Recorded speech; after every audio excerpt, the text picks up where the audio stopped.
Welcome to the Parenting with Impact podcast with your hosts Elaine Taylor-Klaus and Diane Dempster, co-creators of ImpactParents.com, an online community, award-winning blog, and service organization helping parents all over the world to raise complex kids become capable, independent adults.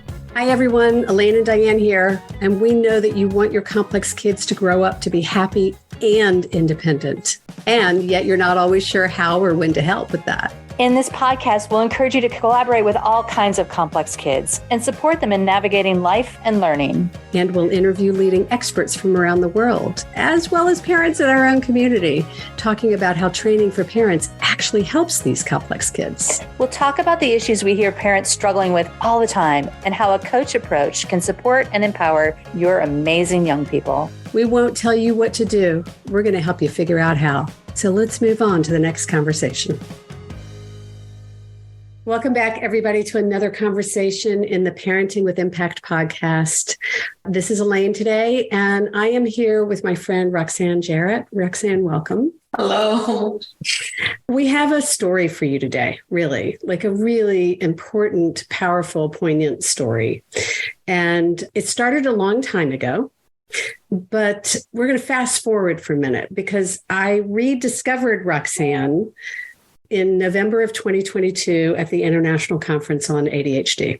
And we were standing in the bar late at night with a group of people. And Roxanne looked at me and she said, "You may not remember me, but I remember you." Mm-hmm. And she went on to tell me the story that we're going to talk about today. And as you can imagine, or you'll know soon, didn't take long for me to be in tears and for her to be in tears. And it's impactful and it's important. And it's a conversation about the truth of what a lot of us as parents deal with complex kids, and a conversation about the unbelievably important value of asking for and getting the help that we need. So I'm going to turn it over to you, Roxanne, and ask you to start the story from your beginning. All right. I'm going to start with when we made contact, Elaine. That was about 7 years ago, maybe around about 7 years ago. And I reached out to you because I needed help. My daughter was 10. She's my only child. I'm her only parent. And we had been going through such a rough patch. Yeah. And I was losing my temper. And it was not characteristic of me to lose my temper to the degree that I had been. And I had been, it's hard to admit, I had been fantasizing about hitting my child. I had been fantasizing about walking out and disappearing. And then maybe making a call from some place anonymously to tell people where she was so somebody could care for her. I mean, it's kind of embarrassing to say. It's hard to say.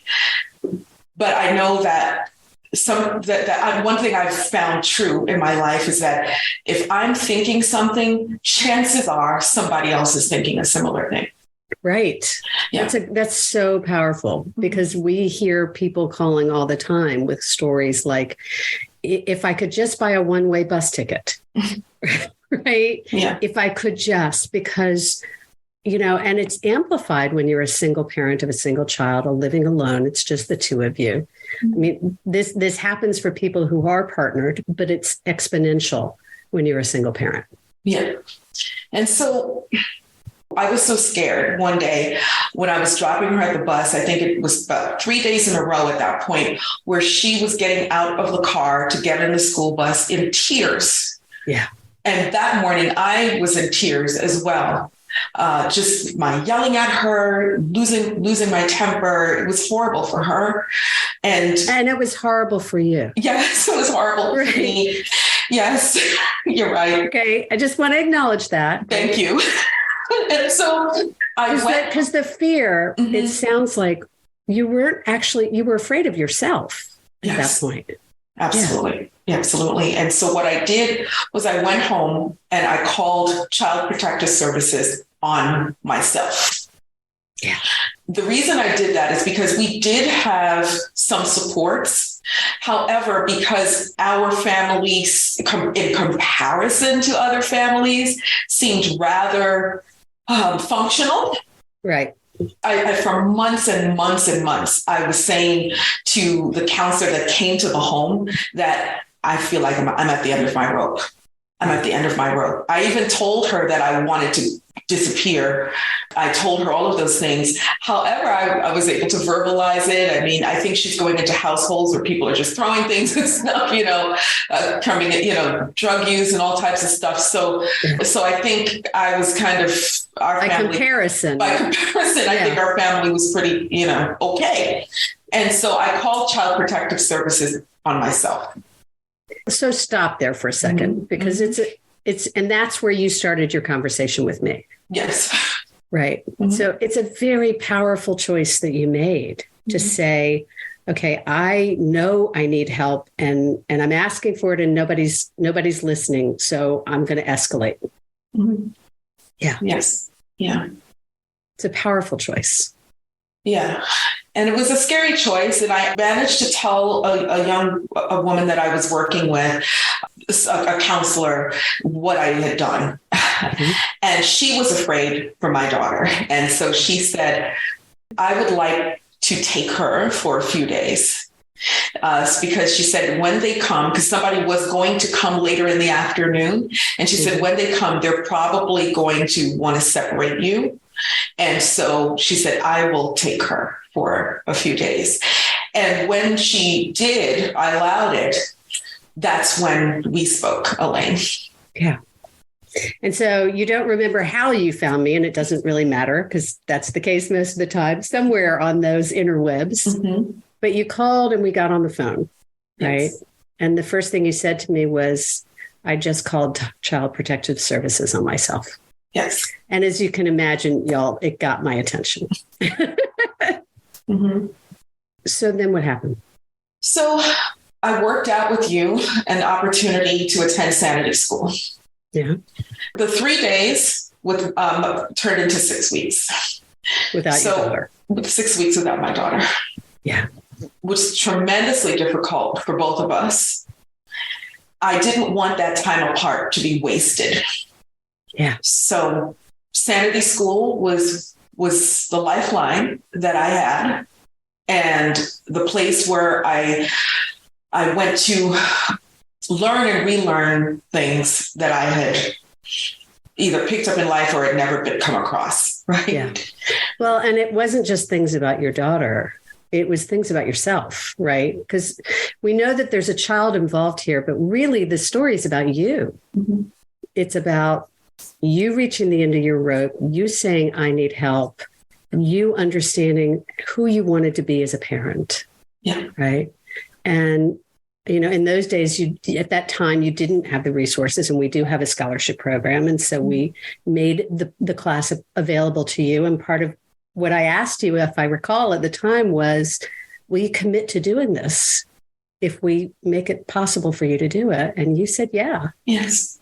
Yes. Thank you so much.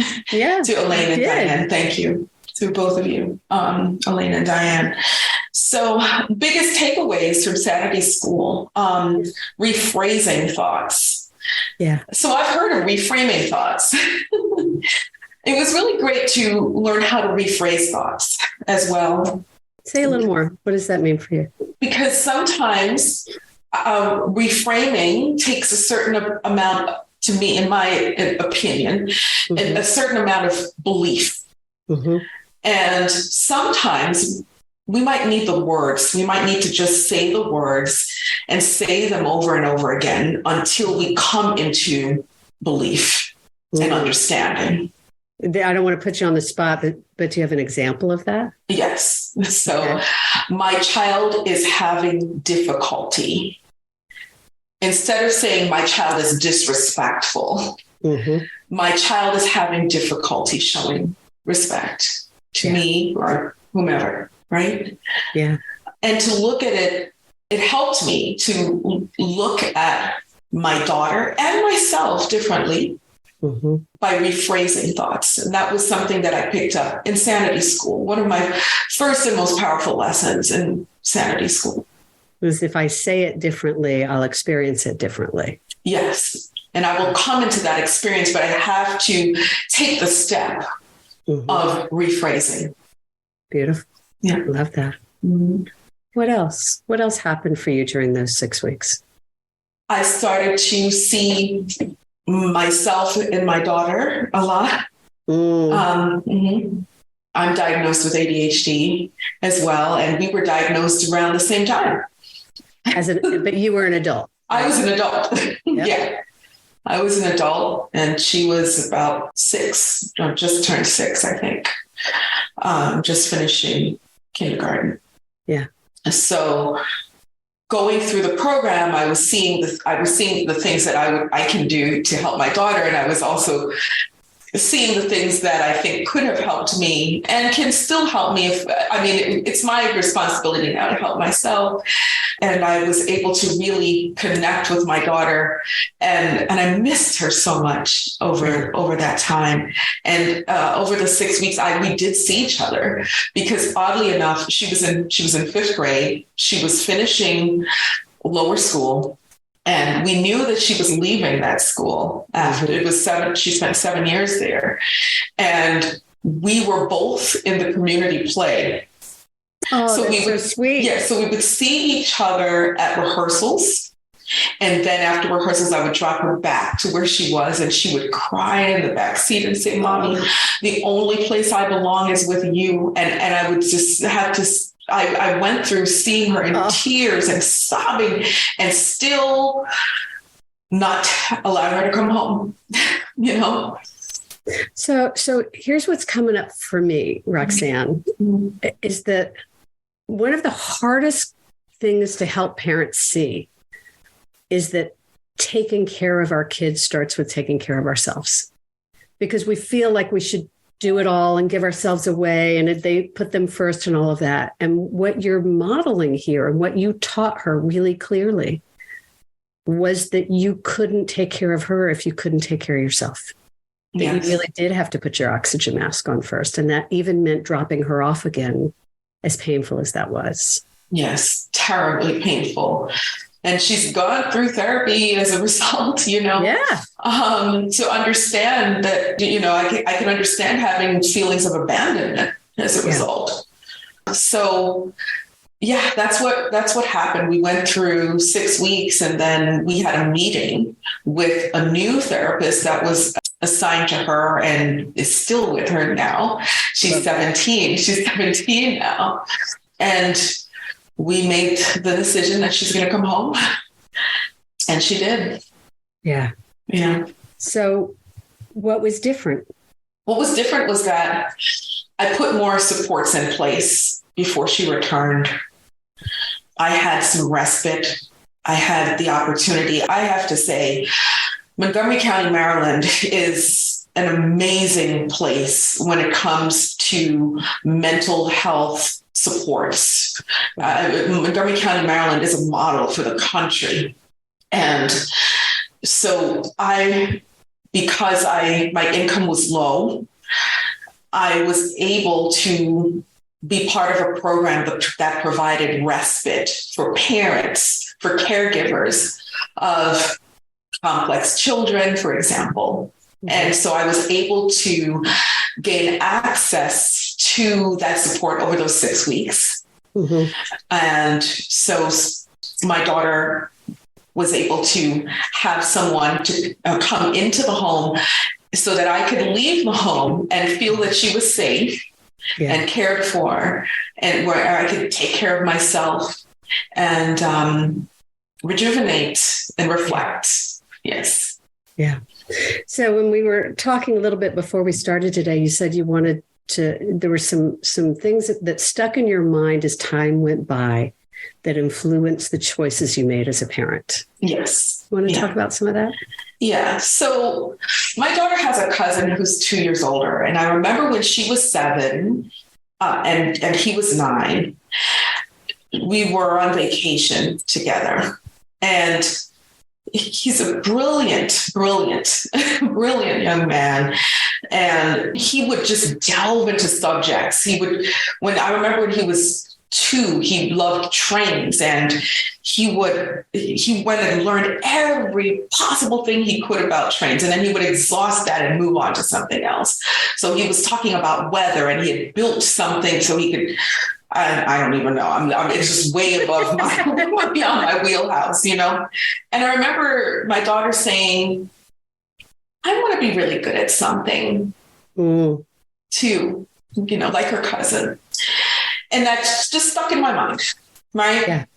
So I had the privilege to work with a young woman who was about 25. She was hardworking, and she was one of the supports that I got for myself. Mm-hmm. And she was living with dyslexia.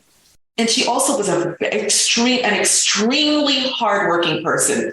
I mean, as a 25-year-old, didn't go out, I have to study, I have to work hard. And I think she really had an affinity with me because she also was a single child raised by a single mother. Mm-hmm. Yeah. And she told me how her mother would make her study after school and do extra lessons with reading and hours and hours. She didn't do extracurriculars and so on and so forth. And that happens so often with a learning disability. Yes. Yeah. And as hardworking as she is, she struggled with reading and spelling still. Yeah. She struggled and struggled still. And if I had not had her example or seen what she had gone through and met her mother and so on, I wouldn't have made some of the choices that I made.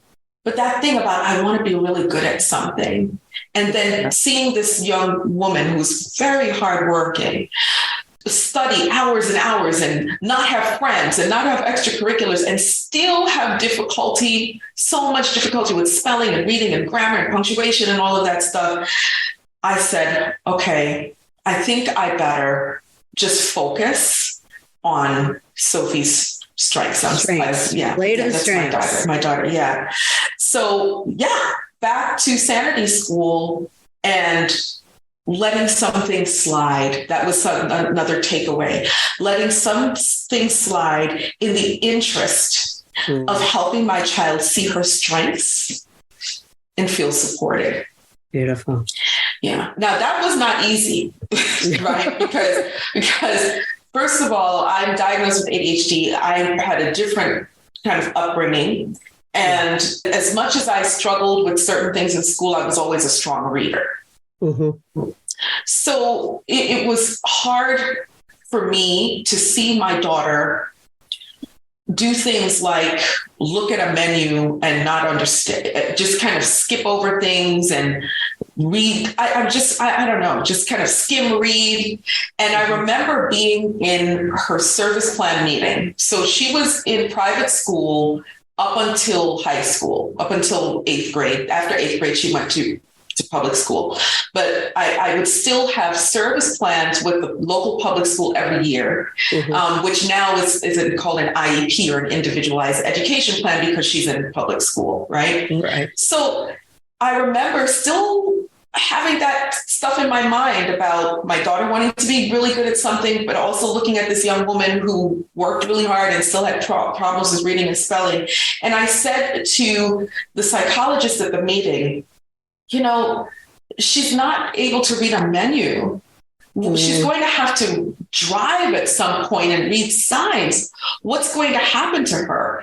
And he said, she's just going to have to figure it out. That's what he said to me. And I'm sure that I'd heard things like that before. It just clicked then, though. He said, I work with people who are at Johns Hopkins University right now. And when they go out with their friends, they're reading menus and they're going to either feel embarrassed or they're going to feel upset because they missed out on something. And they're going to learn or they're going to just negotiate life, however they negotiate life. Yeah. Yeah. And that's what's the insight about that? Because it's a really great awareness. Like, I think often as parents of complex kids, we we talk about it in Sanity School, we catastrophize forward. If they can't do this now, then 15 years from now, they're not going to be able to, right? If she's 10 now, what's she going to do when she's 20? When, of course, we forget that there's a lot of development that happens between 10 and 20 or 25 or whatever. Mm-hmm. So what was different about that insight when he said she'll learn, she'll figure it out? Hi, it's Elaine. And if you like this podcast, you'll love our coach approach. Whether you're a parent looking for support or a professional supporting families, we invite you to download a free guide with 12 key coaching tools at impactparents.com/gift. You can begin using a coach approach to help kids become more independent or improve all of your conversations at work and at home. That's impactparents.com/gift. I think I was at the intersection. She was going to high school. This was her last middle school meeting, 8th grade. And I had heard the same thing over and over again. And I just didn't accept it before. But now I was at the intersection of, well, she's going to high school. And what is she going to do? Is she going to excel in something? Mm-hmm. Or is she going to spend her time, her next 4 years before college, trying to remediate skills? Yeah. So those messages that we pick up over time, over the course of years, they stay with us if they strike us, if they resonate. And that whole thing about letting things slide came back to me. Yeah. And I thought, but letting something slide in the interest of helping my child see her strengths and feel supported. So both see her strengths and feel supported. So in that meeting, I remember they were talking about the iPad and spell check and all of these different supports. And I just decided to say, okay. Because before, I think I was more like, well, what if you don't have your iPad? How are you going to spell if you don't have spell check? How are you going to do this or that? And I thought, well, when I was 20, I became the director of a children's theater company in New York. Okay. And I remember seeing the director of the person who had run that company for 20 years write something down. And I thought, what in the world is going on?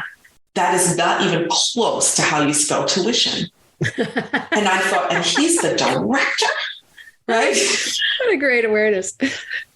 And now I'm going all the way back, and I'm thinking about my daughter, and I'm thinking about how empathetic she is, what a skill she has as a diplomat, and how she can translate ideas into physical products and pieces of art. And she's the person who led me to become a Quaker when she was 4. Wow. And I thought, all right, how can she be supported with whatever this writing thing is and all the other stuff, and then also see her strengths? Yeah. Well, and the word that's jumping at me, Roxanne, is trust. Yes. It was trusting her, trusting yourself. A lot of this is about that. And trusting that with support and love and playing to her strengths, that she was going to be okay, that she was going to find her path. Mm-hmm. And I think that's for a lot of parents in our community. You've heard me talk about, we want to shift from parenting from desperation to parenting from inspiration. Because when we parent from desperation, our kids feel that fear.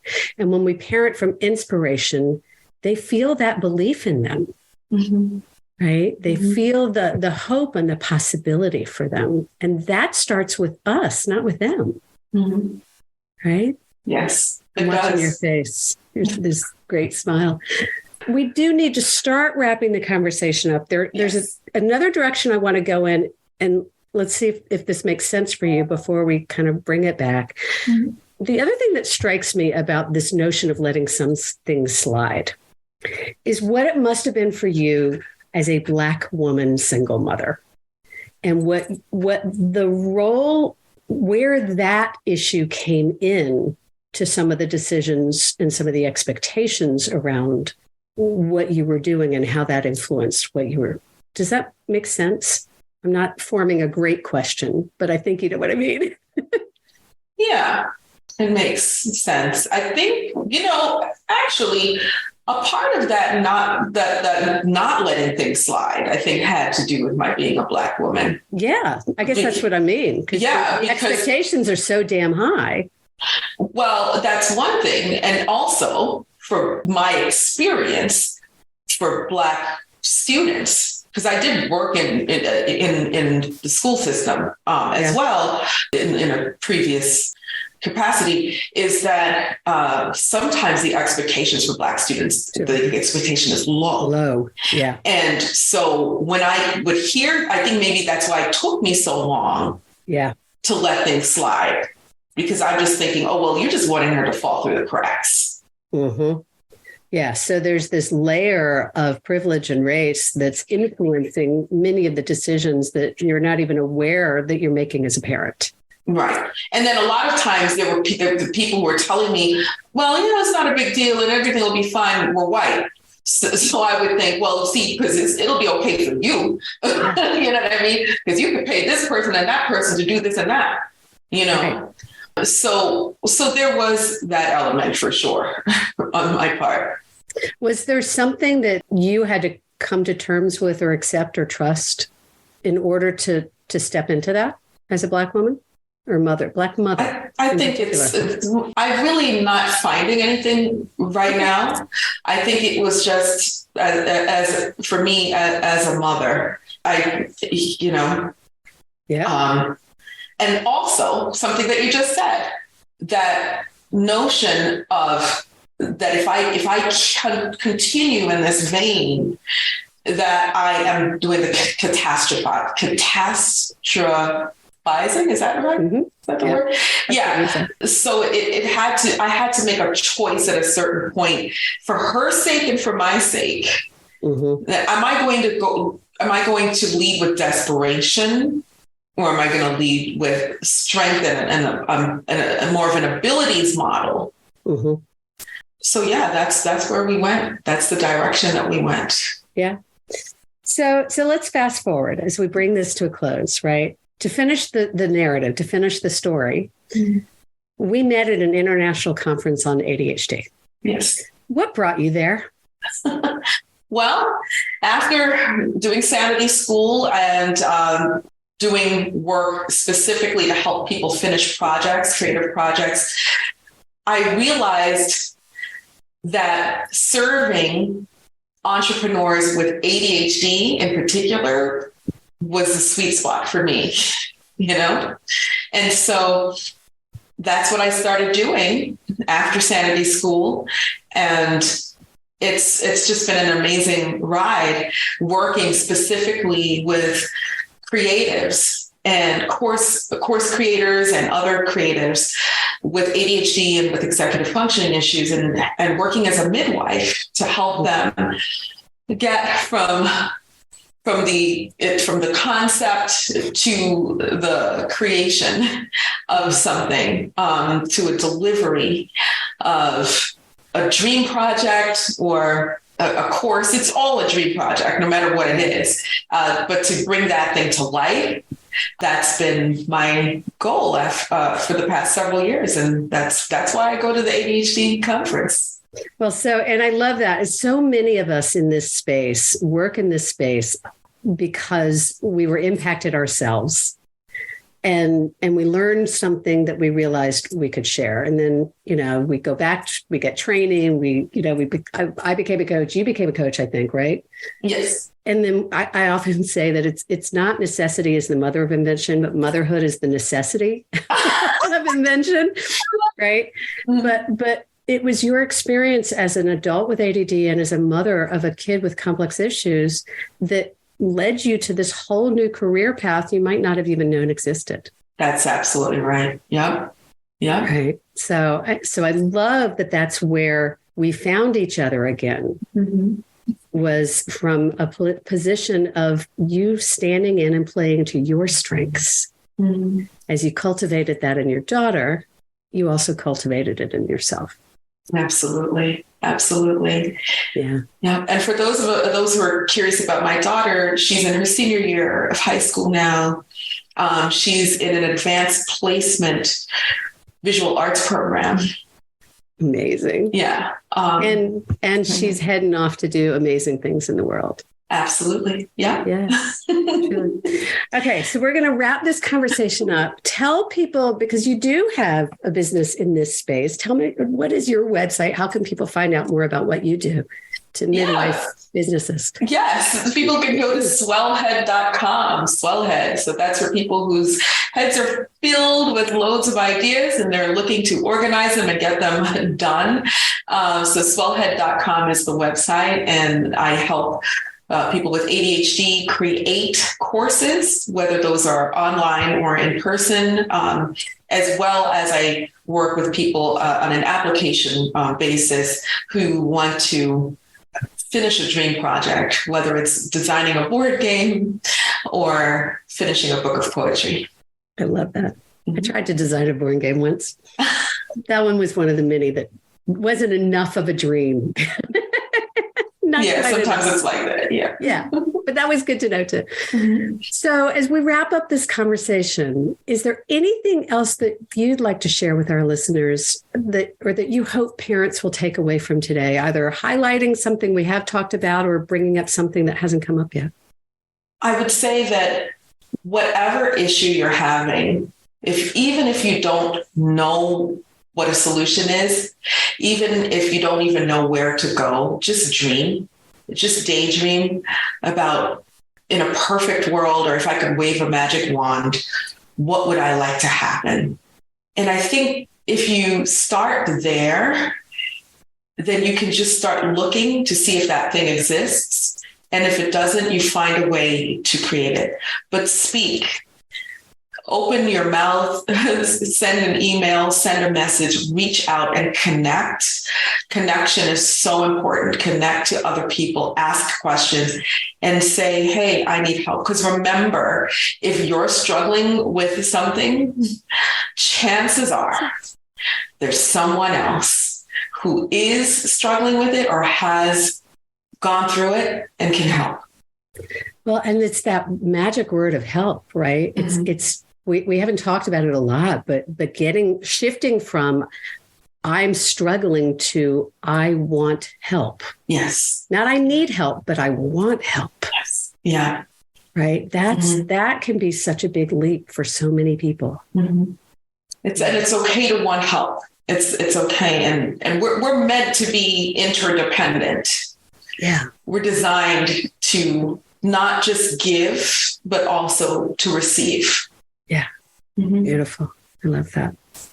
Thank you, Roxanne, so much. Do you have a favorite? I don't know if I prompted you for this. So do you have a favorite quote or motto that you want to share? I have a favorite quote. It's never too late to be what you might have been. Mm. And that's George Eliot, who actually, that was a pen name because George, I was going to say, was a woman. The beautiful woman, George Eliot. Yeah. Yeah. It's never too late to be who you might have been. Mm-hmm. Yes. Beautiful. Mm-hmm. All right, my friend. Thank you. Several months ago when we reconnected, I asked, are you ready to tell the story? And you paused and you really thought about it. And you looked at me and you said, yeah, I think I am. So how's it feel? It feels like a lightness. It feels like a little fear, a little trepidation. It's great because I'm trusting that it's going to help someone. Yeah. Yeah. I know it will. Mm-hmm. Yeah. I know. Well, I want to thank you for being so vulnerable. I want to acknowledge you for the really difficult choices you've made along your journey, and for handling them with clarity and with grace and with honor, and with fear, and feeling the fear and doing it anyway. Mm-hmm. Thank you so much. Thank you so much for having me. And I just wanted to say a little bit about the grace and everything that, sometimes it didn't look very graceful. And I want people to know that as well. Often doesn't. Yeah. So, but thank you so much for having me. Thank you so much for what you and Diane have done for me, what Sanity School has done for me. Thank you so much. We just really appreciate you and appreciate all the listeners too. Yeah.